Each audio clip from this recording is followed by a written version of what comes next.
Hey, everybody, welcome to another edition of Fighters Unplugged. We'll jump into what today is an exciting reveal for us, and that is the seminal survey we've done with some of the greatest companies on the planet and in the market as it relates to the impact of AI. So, a lot of exciting stuff today. We're going to scratch the surface, kind of get the Cliff's Notes, if you will. And then at the end, we'll give you the opportunity to reach out and get the survey so you can consume it on your own. If throughout this conversation, as always, you have some questions, DM any one of us on LinkedIn or through the chat. We'll get it together, and Vikas or I will respond. So again, everybody, great topic today. Let's start with you, Vikas. Quick introduction. Thanks, Frank. Hey, hi, my name is Vikas Shetty. I'm the head of products here at Aquos Labs.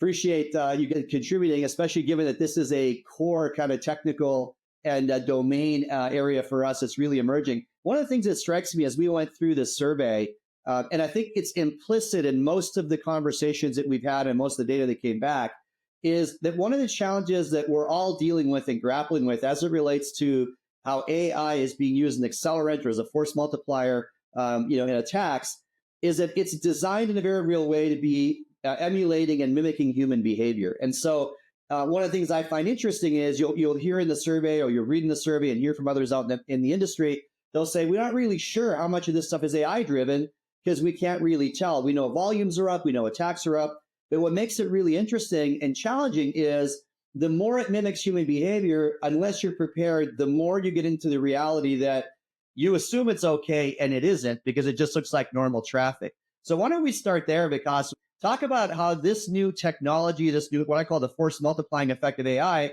is affecting the traditional challenges we see in terms of threat surface, in terms of the use cases that are affected.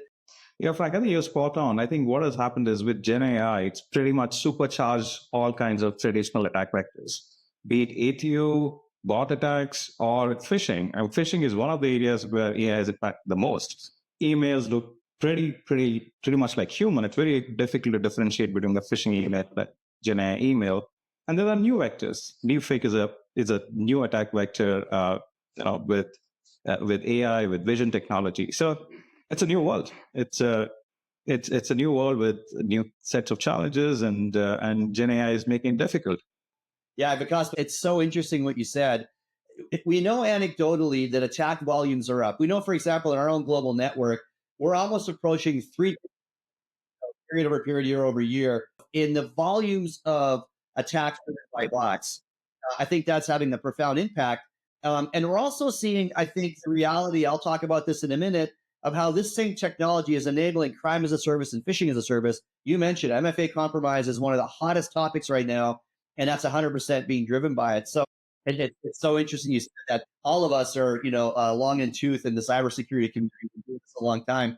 And if you remember, it wasn't that many cycles ago that we all were messaging, it takes a network to fight a network. That was the mantra: share data, the network effect.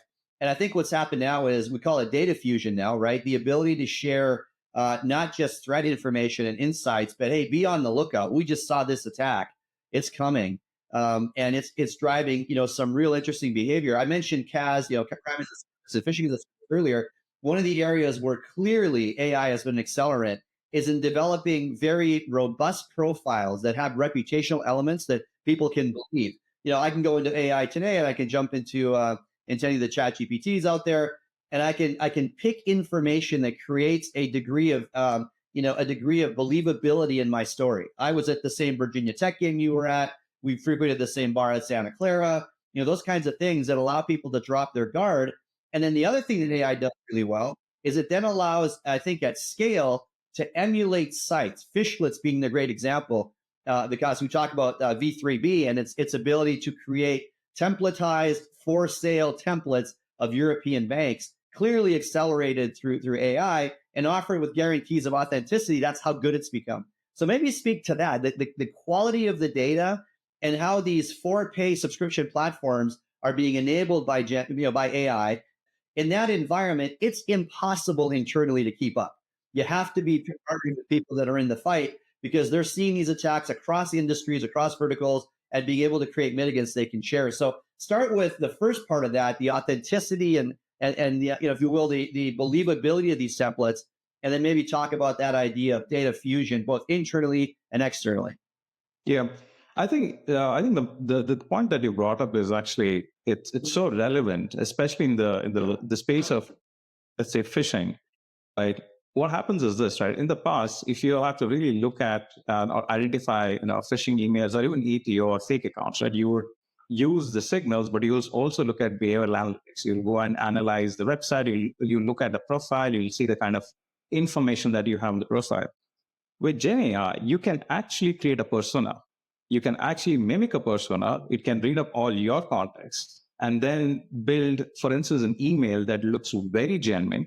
You'll have context around that email so that it pretty much lose a vector. Same as the case with ATO. I mean, once someone creates a fake account, social networking sites are victims to these, right? Where in the past, randomly accounts are created with this information, but now these accounts are created with believable, right? Very realistic looking information. So that is one. The second thing is, to your point, the way to really identify this, right? It's become more challenging because what Gen AI has done is it's actually touched different aspects of the kill chain, beginning with the initial aspect, initial part of entry level, attacks like ATO, things like that, even downstream as well. So if you have to really identify this kind of attack, you need to have a multi-pronged approach. You can't rely on just one kind of defenses and hope that you're going to identify these kind of attacks. And that's where relying on specialists really makes a difference. Yeah, I think that's right. One of the things that struck me as a new, very creative, imaginative kind of threat is this idea of brokering or linking, where you create a synthetic account that appears legitimate. To your point, Vikas, I then link that account to an affinity program, my air miles, my hotel miles, my credit card points, and on linkage, because that account appears so real, the email is real, the behavior appears real. It's been created on mass by these systems together, I'm able to cash out the affinity program out of the initial platform and use them kind of in the marketplace. And so there's a great example where we're able to create these linkages that are so hard to measure. One of the advantages of of a supply chain partner that deals in this is having the ability to see that behavior and then telegraph it, saying, "Hey, brokering and linking, broking, all the terms we use for the downstream impact of cashing out affinity points are really being Gen AI driven and driving that. I think that velocity. It's always difficult to wrap these up because we go for hours. What's your biggest takeaway from this? Yeah, I think for me, looking at the list of top 10, attack vectors that people are most concerned about, Gen AI is already there. It's already 3 and 4, and Yeah. it's come up the ranks pretty quickly. So that tells you how the attack landscape is evolving and why Yeah. people have to be really, really focused on building their defenses. The other thing is, what's also surprising is, if you look at the attack vectors, they always are targeted at a certain attack surface. But Gen AI is everywhere. It's That's right. not only coming up with new attack vectors, it's just supercharging everything else. Yeah. Scraping, ATO, Yeah. phishing.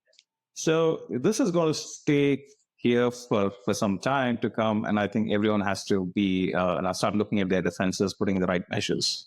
Yeah, 100%. One of the things that I took away from the survey is that despite the information you shared on people seeing these things, despite the fact that Costa, this is now ubiquitous, it's everywhere attacking all surfaces at once, 50% of respondents thought they were prepared. And I would argue 100% of them were vulnerable because 50% prepared is probably, you're probably a faith-based plan as opposed to an actual plan. So for our audience jumping in, please feel free to DM any one of us.